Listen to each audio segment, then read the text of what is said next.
నేను ఇప్పుడే వెళ్తానంటున్నా. టౌన్ లో ఇల్లు అది చూసుకోవడానికి కొంతకాలం పడద్ది, ఆ తర్వాత కదా. అసలు పుట్టి పెరిగిన ఊరు వదిలిపెట్టి వెళ్ళాల్సిన అవసరం ఏమొచ్చింది? జైలు నుంచి విడుదలయ్యాడంట నీ కొడుకు.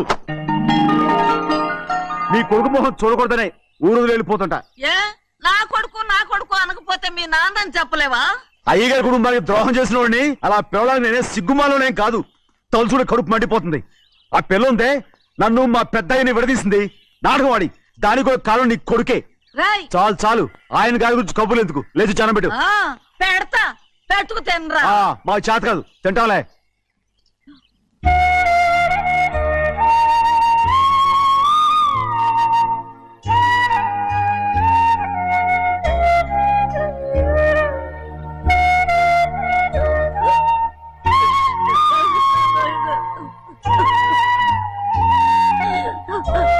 తండ్రి నా బంగారు, ఎట్టున్నావయ్యా? బాగున్నావా? నిన్ను చూసి ఎన్నేళ్ళయిందయ్యా. నువ్వు వస్తున్నావని ఒక్క ఉత్తరం ముక్క రాస్తే నేను స్టేషన్కి వచ్చేదాన్ని కదా. నవ్వుతావెందుకయ్యా? నేను అన్నది రైల్వే స్టేషన్, నువ్వు ఉండే స్టేషన్ కాదు. నువ్వు ఉండే స్టేషన్కి అయ్యగారు తప్ప ఎవరూ రాకూడదని చెప్పేమట్టుగా. అవునే, అక్కడ నేను పడుతున్న బాధలు నువ్వు చూసి తట్టుకోలేవే, అందుకే రావుతున్నాను. ఏమ్మా నువ్వెట్టాగున్నావే? నాకేం తక్కువయ్యా, నువ్వెట్టా చూసుకున్నావో నన్ను నీ కొడుకు అట్టగా చూసుకుంటున్నాడు. ఆళ్ళలోనే నిన్ను చూసుకుంటున్నా. ఓసారి చూడాలనిపిస్తుంది. ఎవరిని? నా బిడ్డని. దానికేంట్రా, రా. నీ కొడుకు నువ్వు చూసుకోవటానికి నన్ను అడుగుతావేంట్రా? మరి ఆడు నీ మీద కొంచెం కోపంగా ఉన్నాడయ్యా. ఇప్పుడు చూసే కంటే 4 రోజుల తర్వాత. ఎందుకంటే ఆడు నిన్నేమైనా అంటే నేను తట్టుకోలేదయ్యా. పర్వాలేదులేమ్మా, ఇంకోసారి వచ్చి చూస్తాను. సింహాద్రి, నీ బాధ నాకు తెలుసయ్యా. బిడ్డను చూడాలని ఎంతో ఆశతో వచ్చావు. ఓ పని చేస్తావా? ఇటు నుంచి ఆ కిటికీ కడిగిరా. నిన్ను చూడకుండా నీ కాడిని చూపిస్తాను. పద అట్రా.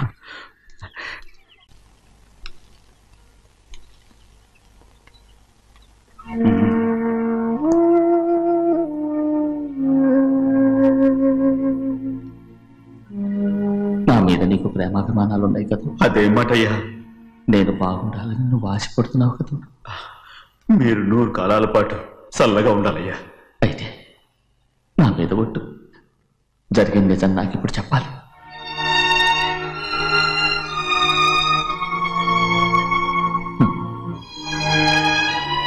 నేను నాశనం అయిపోతే నీకు. అయ్యా, నా మీద మీకు ఎంత ప్రేమ ఉందో నాకు తెలుసయ్యా. కానీ నేను చెప్పబోయే విషయం మీరు ఎవరికి చెప్పనని నా మీద ప్రమాణం చేస్తే నేను తప్పకుండా చెప్తాను.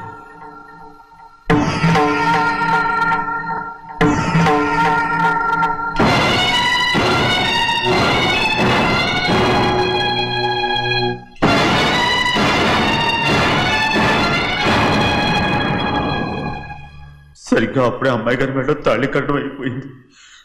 చూస్తూ చూస్తూ అది ఎలా తెంచగలని చెప్పండి. అదే కనుక జరిగితే నేను తట్టుకోగలరా? అందుకే నేరం నా మీద వేసుకున్నాను. అల్లుడు గారు ఏదో తొందరలో చేసేసుకుంటారయ్యా. ఆయన తప్పకుండా మారుతారు. మన అమ్మాయి గారిని బాగా చూసుకుంటారనే నమ్మకం నాకుంది. అయ్యా, దయచేసి ఈ విషయం చెప్పండి. అల్లుడు గారు కూడా అడగండి అయ్యా.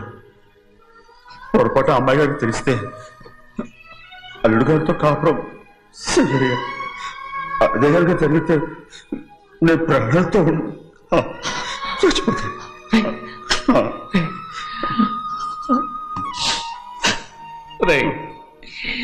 నా కూతురు బాగుండాలని ఆలోచించావు, కానీ నీ తల్లి బిడ్డల గురించి ఆలోచించావా? దానికి మీరున్నారు కదయ్యా, మీరేం చూసుకుంటారు.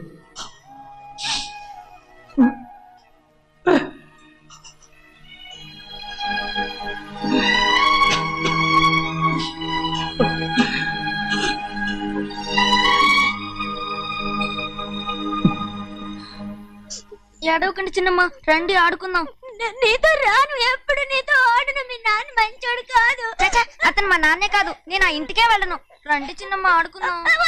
నౌకరు చేసావు ఎందుకు దాని చేపడు కాదు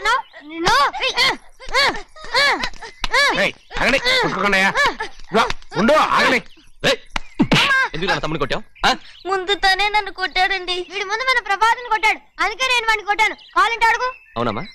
అవును, చిన్నయ్యే నన్ను కొట్టాడు. చూసావా, వీడు అయ్యే చేసిన పనికి వీడిని ఆ రోజే గంటేయాల్సింది. చెప్పకండి, చెయ్యండి.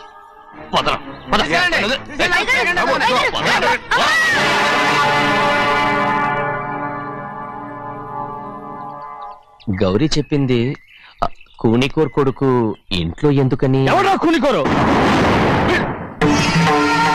వీడి బాబాయ్ తెలియక తప్పు చేస్తే దాన్ని వీడేం చేస్తాడు? ఇదిగో, ఈ రోజు నుంచి వీడికి ఈ ఇంటి బిడ్డ ఇక్కడే ఉంటాడు. రారా. నాన్న, మీ స్నేహితుడు కొడుకని నెత్తికెక్కించుకోకండి. కావాలంటే అనాథాశ్రమంలో చేర్పించండి. వీడేమో అనాథ కాదు. మీరేం నాకు సలహా చెప్పక్కర్లేదు. ఎక్కువ మాట్లాడారంటే మర్యాద తక్కదు. ఏంటి నాన్న మీరనేది? కాదండి, నాతో నాన్నగారు ఎప్పుడు ఇలా మాట్లాడలేదు. ఇప్పుడు వీడి గురించి చెప్పారుగా ఈ ఇంటి బిడ్డని. ఎవరికి తెలుసు, ఆయనకే పుట్టుండొచ్చు. ఏంటండి మీరు ఎలా మాట్లాడారు? ఏదో పొరపాటు నోరు జారేశాను. నన్ను క్షమించండి బాబు. గోవిందయ్య, అయ్యా ముందు ఈ అడవును మెడబెట్టి బయటికి ఏంటండి? ఏదో నోరు జారి అన్నానని అన్నారు కదంటయ్యా. ఏంటయ్యా నోరు జారేది? మనసులో ఉంటేనే బయటకు వస్తుంది. ఇక మీద ఈ దరిద్రుడి మొహం నేను ఈ జన్మలో చూడను. ఏంటి నాన్న మీరు అలా అంటున్నారు? ఆయన ఇంటి కల్లుడు. అందుకే వాడిని ఇంకా చంపలేదు. ముందు వాడిని ఇక్కడి నుంచి వెళ్ళమని చెప్పు. ఆయన వెళ్ళిపోతే నేనేమైపోవాలి నాన్న? వాడు నిన్ను సుఖపడివాడు. పెద్దగా నువ్వు ఇక్కడే ఉండు. ఇంత చిన్న విషయానికి కూడా. ఏది చిన్న విషయం? వాడే చూడు, నువ్వు వాడితోనే కలిసి ఉండాలనుకుంటే వాడితోనే వెళ్ళిపో. వాళ్ళిద్దరూ మీ కళ్ళ ముందు ఉండాలనే కదా ఇల్లరికం సంబంధం చేశారు. అది వాడు చేసిన తప్పురా. ముందు ఈ కుక్కను బయటకు వెళ్ళమని చెప్పు. ఉన్న ఫలంగా బయటకు వెళ్ళమంటే నేను మీ కూతురు అడుగు తినాలి. గోవిందయ్య, అయ్యా లాయర్ని పిలిపించి నా ఆస్తిలో సగం నా కూతురు పెద్ద రాయమని చెప్పు. అంతకంటే ముందు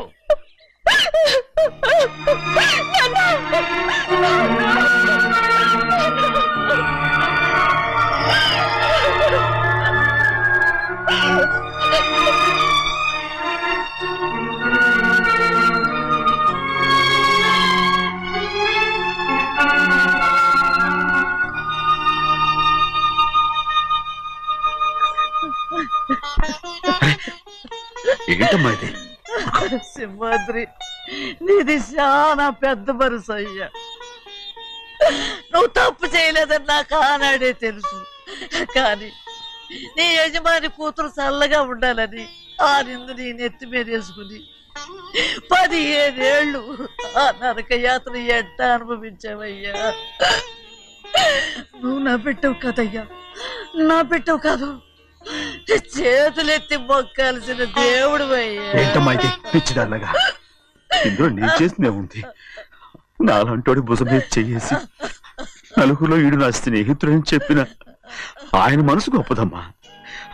దాంతో పోలిస్తే నేను చేసింది ఏ పాటిది? నా కూతురు క్షేమంగా ఉండాలని నా చేత గుర్తించుకున్నావు. కానీ నీ కొడుకే నిన్ను అసహించుకుంటుంటే అది చూసి తట్టుకోలేకపోయాను రా. అందుకే అంతా చెప్పేశాను. నన్ను క్షమించరా సింహాద్రి. నాన్న, నువ్వు చాలాసేపు నుంచి ఆకలితో ఉన్నావు. నీ నోటి దగ్గర కూడా నేనే పడేశాను. ముద్దు తిన్నానా? ఎల్లయ్యా, నీ కొడుకే నిన్ను పిలుస్తున్నాడు. ఎల్లయ్యా, ఎల్లు.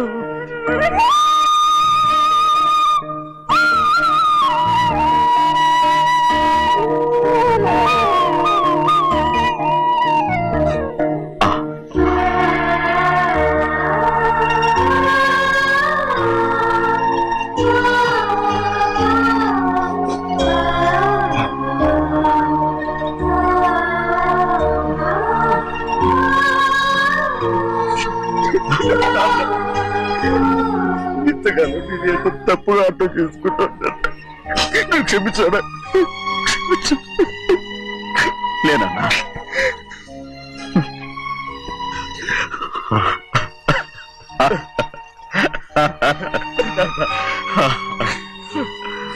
ఆ